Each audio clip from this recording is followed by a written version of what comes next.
बच्चों, अभी हम लोग इरेशनल फंक्शंस के ग्राफ के बारे में डिस्कस करेंगे। तो सबसे पहले तो ये देख लेते हैं कि इरेशनल फंक्शंस होते क्या हैं। जनरली हम लोग कहते हैं जैसे ये इरेशनल फंक्शंस हैं। अब इसमें क्या देखिए, इंटीजर पावर नहीं है, जो पावर है वो नॉन इंटीजर है, इंटीजर नहीं है, ठीक है। और कैसी फ्रैक्शन में पावर है, देखिए यहाँ पर 1/2 पावर है। यदि x की पावर 1/2 है तो ऐसे फंक्शन को इरेशनल फंक्शन कहेंगे। 1/3 पावर है, 1/4 है, 1/5 है। तो यदि नॉन इंटीग्रल फ्रैक्शनल पावर होती है तो वो आपके क्या कहलाते हैं, इरेशनल फंक्शंस कहलाते हैं। जैसे कि इसमें थोड़ा सा हम लोग देख लेते हैं क्या बोला गया है। Irrational functions are algebraic function. ये एल्जेब्रिक फंक्शन होते हैं। एल्जेब्रिक फंक्शन का मतलब होता है ये x के टर्म्स में होते हैं। देखिए x के टर्म्स में है। आगे क्या करें, कंटेनिंग टर्म्स, इनमें जो टर्म्स होते हैं having non integral rational power of x की जो पावर होती है वो इंटीजर नहीं होती है। कैसी होती है, रेशनल, मतलब p/q के फॉर्म में होती है। देखिए इंटीजर नहीं है लेकिन रेशनल नंबर है। ओके, तो इस तरीके के फंक्शंस को हम लोग क्या कहते हैं, इरेशनल फंक्शंस कहते हैं। सिंपल सी भाषा में पावर इंटीजर ना हो, फ्रैक्शन में हो, ठीक है, तो इस तरीके के फंक्शंस क्या कहलाएंगे, इरेशनल फंक्शंस कहलाएंगे।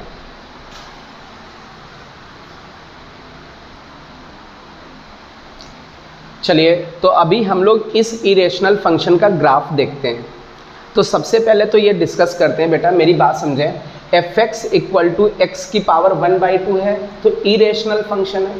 हम इसको कुछ इस तरीके से भी लिख सकते हैं, fx को y लिखते हैं और x है, इसकी पावर 1/2 है, इसका मतलब ये रूट में है।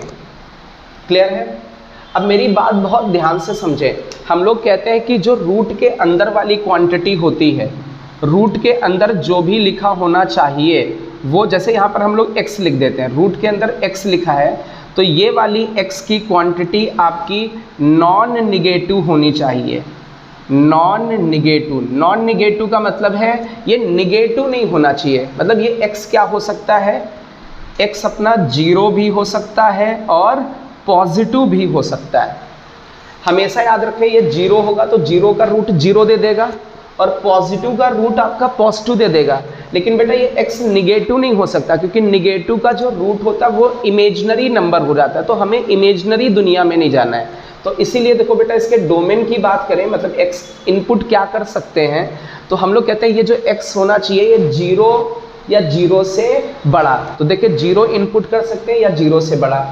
अब मेरी बात समझे बेटा, जब 0 इनपुट किया होगा तो रूट कितना मिलेगा, 0, और पॉजिटिव का रूट कैसा मिलेगा, पॉजिटिव, मतलब इसमें आउटपुट भी निगेटिव नहीं मिलेगा।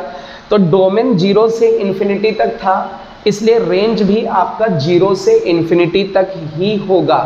आई थिंक ये बात समझ में आ गई होगी। चलिए इसके ग्राफ को डिस्कस करते हैं हम लोग। अब ग्राफ में देखें बेटा, यदि इसमें एक टेबल बनाए x और y के बीच में कंपैरिजन, यदि x की जगह 0 रखें तो 0 का रूट 0 देगा।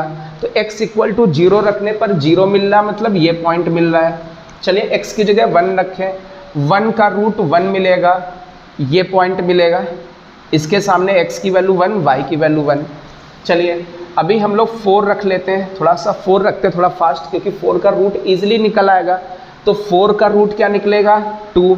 तो 4 के सामने वैल्यू आपको क्या मिल जाएगी, 2। देखिए ये पॉइंट है, इसके सामने x की वैल्यू 4 पुट की तो y कितना मिल रहा है, 2। अभी इनको हम लोग ज्वाइन कर देते हैं, ये ज्वाइन कर देते हैं कुछ इस तरीके से। आप ये जो कर्व है, ये जो ग्राफ बना है, ये y इक्वल टू एक्स की पावर 1/2 का है। आप इसको थोड़ा सा फास्ट कुछ इस तरीके से ज़रूर देख सकते हैं।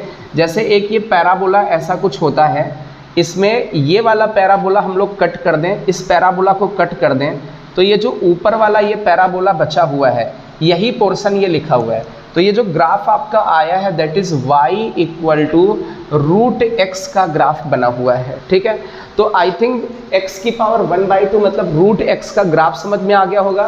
ये पैराबोला पूरा बना है तो ये ऐसे पैराबोला बनेगा, लेकिन हाफ पैराबोला है, ऊपर वाला लेना है केवल। क्यों, क्योंकि बेटा x भी पॉजिटिव है और y भी पॉजिटिव, मतलब ये फर्स्ट क्वाड्रेंट में ही केवल इसका ग्राफ रहेगा।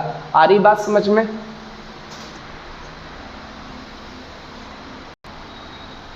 चलिए बच्चों, तो अभी हम लोगों ने रूट x का ग्राफ देखा था। रूट एक्स का मतलब x की पावर 1/2 का ग्राफ देखा था। तो इसका जो ग्राफ था ये कुछ इस तरीके का कर्व बना था।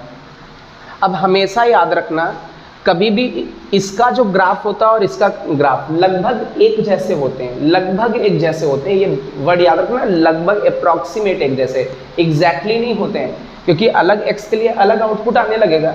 देखिए इसमें x की पावर 1/2 है, तो यहाँ पर क्या लिखा है, x की पावर 1/2n लिखा है।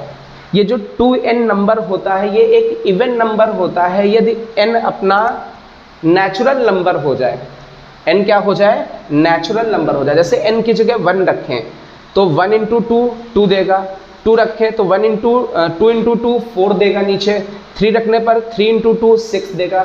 इसका मतलब जो इसका ग्राफ है वही ग्राफ x की पावर 1/2 का, वही ग्राफ x की पावर 1/4 का, वही ग्राफ x की पावर 1/6 का, वही सेम ग्राफ x की पावर 1/8 का। तो हम ऐसे कह सकते हैं x की पावर 1 इवन नेचुरल नंबर है, तो उसका जो ग्राफ होगा लगभग ऐसा ही होगा जैसा y = √x का है। तो चलिए हम लोग ड्रॉ कर लेते हैं ग्राफ किसका, y = x की पावर 1/4 का। तो इसका जो ग्राफ होगा ये कुछ ऐसा होगा, क्योंकि ये जो 4 है ये इवन नंबर नीचे लिखा हुआ है, 1 ये इवन नंबर है। चलिए इसमें देखते हैं, x की पावर 1/6 है, 1 इवन नंबर, तो इसका ग्राफ भी कुछ ऐसा ही होगा। x की पावर 1/8 है, ये 8 भी इवन नंबर, तो इसका भी ग्राफ कुछ ऐसा ही होगा। मीन्स इनके जो ग्राफ्स होंगे इस तरीके के, इरेशनल फंक्शंस के कुछ इस तरीके के होंगे। क्लियर?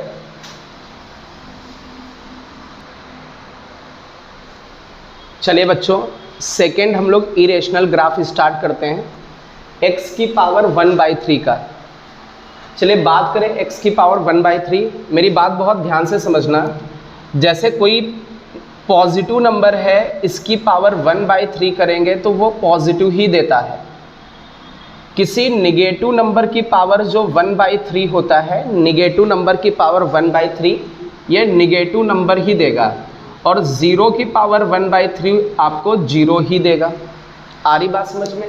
अब बहुत ध्यान से देखो बेटा, इट मीन्स हम x की जगह पॉजिटिव भी पुट कर सकते हैं, पॉजिटिव का 1/3 पावर पॉजिटिव दे देता, आउटपुट मिल रहा है। नेगेटिव पुट करने पर भी आउटपुट मिलेगा और 0 पुट करने पर भी आउटपुट मिलेगा। मतलब हम हर एक रियल वैल्यू इसमें पुट कर सकते हैं, क्योंकि पॉजिटिव का आउटपुट पॉजिटिव, नेगेटिव का आउटपुट नेगेटिव, 0 का आउटपुट 0 देता है। अब मेरी बात बहुत ध्यान से देखें, तो डोमेन अपना क्या हो गया, डोमेन तो रियल नंबर हो गया।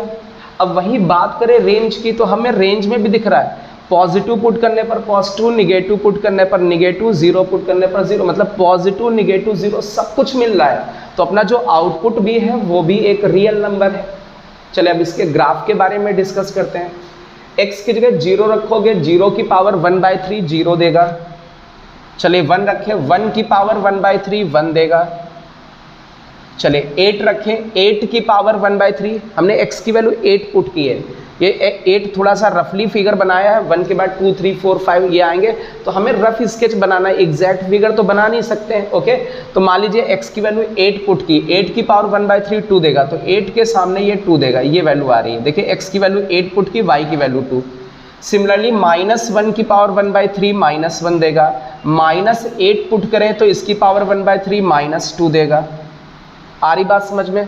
तो इनको हम लोग ज्वाइन करें तो इसका जो ग्राफ आएगा ये कुछ इस तरीके का आएगा। This is the graph of y = x की पावर 1/3। x की पावर 1/3 का ग्राफ कुछ ऐसे बनता है।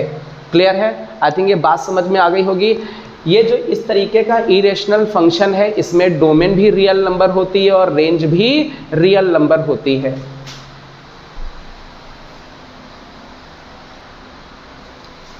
चलिए बच्चों, तो x की पावर 1/3 का ग्राफ हमें इजीली हम लोगों ने बना लिया था। x की पावर 1/3 का ग्राफ कुछ ऐसे होता है। अब मेरी बात समझे, जो x की पावर 1/3 का जैसा ग्राफ होता है वैसा ही होता है x की पावर 1/2n-1 का। अभी 2n-1 एक ऑड नंबर है, क्यों? n की जगह 1 रखोगे तो 2 × 1 - 1 ये 1 देगा। 2 रखने पर n की जैसे वैल्यू 2 रखोगे 3 दे देगा। देखिए n की जगह 2 रखे, 2 × 2 4 -1 3, तो ये 3 दे देगा। देखिए ऑड नंबर देगा। ठीक है, अब एक चीज़ देखें, यदि हम लोग यहाँ पर n की वैल्यू 1 रखते हैं तो ये x की पावर 1 हो जाएगा, ये तो स्ट्रेट लाइन हो जाएगा। मतलब कि यहाँ पर हमारा जो n होना चाहिए ग्रेटर देन और इक्वल टू 2 होना चाहिए, क्योंकि 2 रखने पर ये 1/3 देगा, और 3 रखने पर 1/5, और 4 रखने पर 1/7। तो यहाँ पर जो n की वैल्यू है 2 या 2 से बड़ी है। अब हम कहते हैं जैसा ही ग्राफ x की पावर 1/3 का होता है, वैसा ही ग्राफ x की पावर 1/5 का, x की पावर 1/7 का, x की पावर 1/9 का लगभग एक जैसे होते हैं, रफ स्केच। तो हम लोग देखें x की पावर 1/5 का ग्राफ बनाए तो लगभग ग्राफ कुछ एक जैसा ही आएगा। x की पावर 1/7 का भी लगभग एक ही जैसा ग्राफ आएगा। तो ऐसे याद रखना है, x की पावर 1/3, x की पावर 1/5, x की पावर 1/7, इनके ग्राफ लगभग एक जैसे होते हैं, लगभग मतलब ये कह सकते हैं रफ स्केच एक जैसे होते हैं। क्लियर है? तो अभी हम लोगों ने डिस्कशन किया था इरेशनल फंक्शंस। इरेशनल फंक्शंस में हमने किसका डिस्कशन किया? x की पावर 1/2, और जैसा x की पावर 1/2 का ग्राफ होता है वैसा ही होता है x की पावर 1/4, x की पावर 1/6, x की पावर 1/8। क्लियर है? वो कुछ ऐसा हाफ पैराबोला टाइप का होता था। ठीक है, फिर इसके बाद हम लोगों ने दूसरा इरेशनल फंक्शन डिस्कस किया x की पावर 1/3। तो ये जो x की पावर 1/3, इसका जो रफ स्केच होगा वो लगभग x की पावर 1/5, x की पावर 1/7, इनके रफ स्केच लगभग एक जैसे होंगे, लगभग ऐसे ही होंगे। क्लियर है?